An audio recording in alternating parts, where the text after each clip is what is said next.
Hello friends, welcome to my channel daily current affairs. ఈరోజు 18th April 2025 యొక్క current affairs చూద్దాం. First మనకి break through praise 2025 అనేది వార్తల్లో ఉంది. ఇది ఎవరికి వచ్చింది అంటే మనకి బోస్ ఇన్స్టిట్యూట్ సైంటిస్ట్ వాళ్ళకి ఈ బ్రేక్ త్రూ ప్రైజ్ అనేది ఇచ్చారు. ఫండమెంటల్ ఫిజిక్స్ అనే విభాగంలో బోస్ ఇన్స్టిట్యూట్ సైంటిస్ట్ వాళ్ళకి బ్రేక్ త్రూ ప్రైజ్ అనేది వచ్చింది. నెక్స్ట్ మనకి జేమ్స్ వెబ్ టెలిస్కోప్ని మనకి 2021లో దీన్ని లాంచ్ చేశారు. సో దీని ద్వారా కేంబ్రిడ్జ్ సైంటిస్టులు 2 కెమికల్ గ్యాసెస్ని అట్మాస్ఫియర్లో కనుగొన్నారు. అవి ఏంటి అంటే దిమిథిల్ సల్ఫైడ్, ఇంకొకటి దిమిథిల్ డిసల్ఫైడ్. సో ఈ 2 కెమికల్ గ్యాసెస్ని అట్మాస్ఫియర్లో కనుగొన్నారు కేంబ్రిడ్జ్ సైంటిస్టులు. దేని ద్వారా అంటే జేమ్స్ వెబ్ టెలిస్కోప్ ద్వారా. Next superlative, Kerala becomes first state in India to launch online permanent Lok Adalat. So online permanent Lok అదాలత్ని లాంచ్ చేసిన ఫస్ట్ స్టేట్ ఏది అంటే కేరళ. నెక్స్ట్ మనకి క్రాడెల్ ఆఫ్ హ్యూమన్ కైండ్ అనేవి కేవ్స్ అనమాట, గుహలు. Cradle of humankind caves అనేవి reopened after 3 years of floods. So floods వల్ల ఈ క్రాడెల్ ఆఫ్ హ్యూమన్ కైండ్ కేవ్స్ని లాస్ట్ 3 yearsలో క్లోజ్ చేశారు. సో 3 years తర్వాత ఇవి మళ్ళీ పునః రీఓపెన్ అవుతున్నాయి విజిటర్స్ కోసం. అసలు క్రాడెల్ ఆఫ్ హ్యూమన్ కైండ్ కేవ్స్ ఎక్కడ ఉన్నాయి అంటే మనకి సౌత్ ఆఫ్రికా జోహెన్స్బర్గ్లో ఇవి ఉన్నాయి. క్రాడెల్ ఆఫ్ హ్యూమన్ కైండ్ కేవ్స్ నిన్ననే చూసాం కదా. సో మనకి కైలాస్ మాన్సరోవర్ యాత్ర పునఃప్రారంభించారు. ఇది కూడా అలాంటిదే, cradle of humankind South Africa జోహెన్బర్గ్లో ఉన్న కేవ్స్ అనమాట. Next Kerala state electricity board MOU with IIT బాంబేతో కేరళ గవర్నమెంట్ ఒప్పందం కుదుర్చుకుంది to implement vehicle to grid టెక్నాలజీని ఇంప్లిమెంట్ చేయడానికి Kerala state electricity board IIT బాంబేతో ఒప్పందం కుదుర్చుకుంది. నెక్స్ట్ మనకి FIU India, so finance intelligent unit India ఆర్బీఐతో ఒప్పందం కుదుర్చుకుంది. ఎందుకు అంటే to implement prevention of money laundering act, ఇంకా దాని యొక్క rules.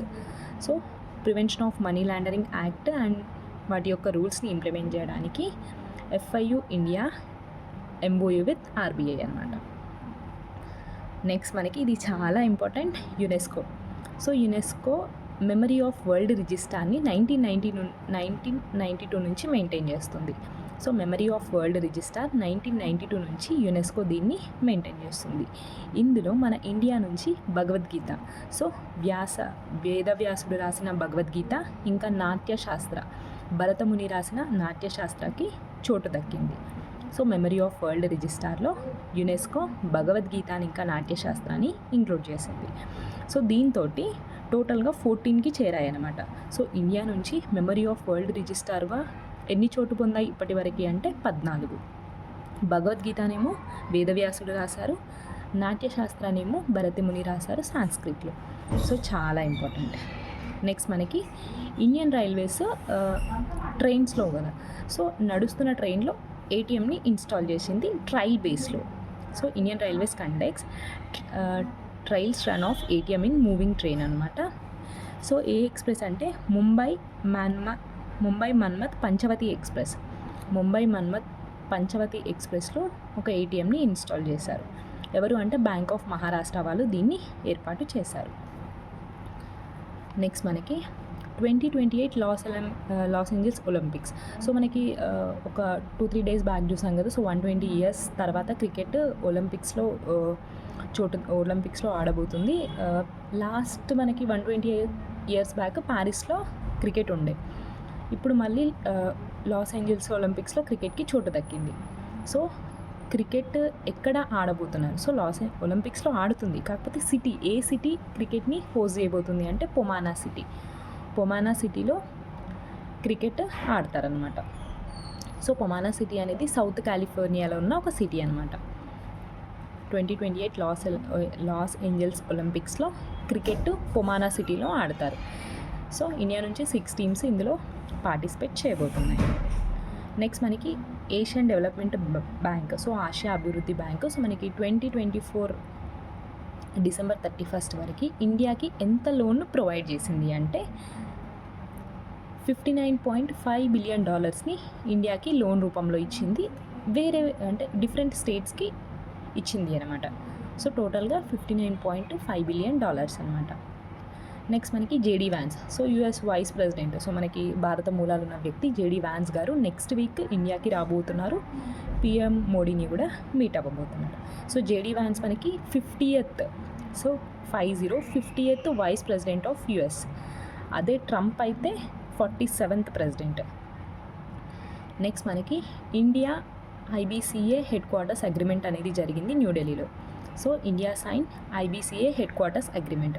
So international big cat alliance ఉంటుంది కదా, సో మనకి 2023లో పిఎం మోడీ గారు తీసుకొచ్చారు దీన్ని. సో దీనికి, సో ఐబీసీఏకి రాబోయే 5 ఏళ్ళకి గాను ఇండియా 150 crores ఇవ్వబోతుంది. ఐబీసీఏ మనకి ఏంటిది 7 వాటిని ప్రొటెక్ట్ చేయాలి. సో ఆ 7 ఏంటిది TCS JPL code. So tiger, cheetah, snow leopard, jaguar, puma, lion, leopard. So total 7ని కన్జర్వ్ చేయాలి ఈ ఐబీసీఏ ద్వారా. సో అసలు ఐబీసీఏ 2023లో ఎందుకు తీసుకొచ్చారు అంటే ప్రాజెక్ట్ టైగర్ 50 years కంప్లీట్ అయ్యే సందర్భంగా ఈ ఐబీసీఏని తీసుకొచ్చింది ఇండియా. నెక్స్ట్ మనకి యునెక్టాడ్ ఎస్టిమేషన్ ఎకానమీ. సో ఎకానమీ ఎంత ఉండబోతుంది అని చెప్పేసి యునెక్టాడ్ ఎస్టిమేషన్ కనుక చూసుకున్నట్టయితే 6.5% ఎకానమీ గ్రోత్ అనేది ఉంటుందని చెప్పింది. అదే ఫిచ్ రేటింగ్స్ అనే సంస్థ FY26లో 6.4%గా ఎస్టిమేట్ చేసింది జీడిపి గ్రోత్ని. అదే FY27లో 6.3%. నెక్స్ట్ మనకి ఇప్పుడే చూసాం కదా, సో మెమరీ ఆఫ్ వరల్డ్ రిజిస్టార్లో భగవద్గీత ఇంకా నాట్యశాస్త్రాన్ని ఏప్రిల్ 18th రోజు మనకి వరల్డ్ హెరిటేజ్ డేగా జరుపుకుంటాం. సో దీన్ని పురస్కరించుకొని వాటిని అందులో ఇంక్లూడ్ చేసింది. So April 18th world heritage day అనమాట. 1983 నుంచి ఇది మనం జరుపుకుంటున్నాం. సో ఈసారి థీమ్ కనుక చూస్తే heritage under threat from disaster and conflicts, preparedness and learning from 60 years of ICOMOS actions. Heritage under threat from disasters and conflicts, preparedness and learning from 60 years of ICOMOS actions అనమాట. So చాలా important day world heritage day. Next మనకి India's longest railway tunnel అనమాట. India's longest railway tunnel యొక్క నిర్మాణం పూర్తయింది ఉత్తరాఖండ్లో. So దీని యొక్క లెంత్ కనుక చూసుకున్నట్టయితే 14.57 kilometers అనమాట. 14.57 kilometers. నెక్స్ట్ మనకి FY24-25లో India trade deficit with China కనుక చూసుకున్నట్టయితే $99.2 billion అనమాట. సో ఇండియాకి చైనాకి మధ్య ఇంత ట్రేడ్ డిఫిసిట్ అనేది ఉంది. నెక్స్ట్ మనకి తెలంగాణలో సినిమా వాళ్ళకి ఇచ్చే అవార్డ్సే గద్దర్ అవార్డ్స్. నంది అవార్డ్స్ ప్లేస్లో గద్దర్ అవార్డ్స్ని తీసుకురాబోతుందని తెలంగాణ గవర్నమెంట్ చెప్పింది కదా. సో దానికి గద్దర్ అవార్డ్స్ జ్యూరీ హెడ్గా మనకి జయసుధా గారు ఉన్నారు. సో ఈ జ్యూరీ అనేది మొన్న రీసెంట్గా మెట్ అయింది. 15 members ప్యానెల్ అనమాట ఇది. నెక్స్ట్ మనకి శానిటరీ వేస్ట్ డిస్పోజల్లో కరద్ సిటీ మహారాష్ట్ర టాప్లో ఉంది. So Karad city Maharashtra sanitary waste డిస్పోజల్లో మంచిగా చేసింది అనమాట శానిటరీ వేస్ట్ డిస్పోజల్ని. నెక్స్ట్ మనకి FY24-25 సో లాస్ట్ ఫైనాన్షియల్ ఇయర్లో గవర్నమెంట్ ఈ మార్కెట్ ప్లేస్లో 1.3 crore మెంబర్స్కి ఇన్సూరెన్స్ కవరేజ్ అనేది లభించింది. FY24-25లో గవర్నమెంట్ ఈ మార్కెట్ ప్లేస్లో 1.3 crore గాట్ ఇన్సూరెన్స్ కవరేజ్.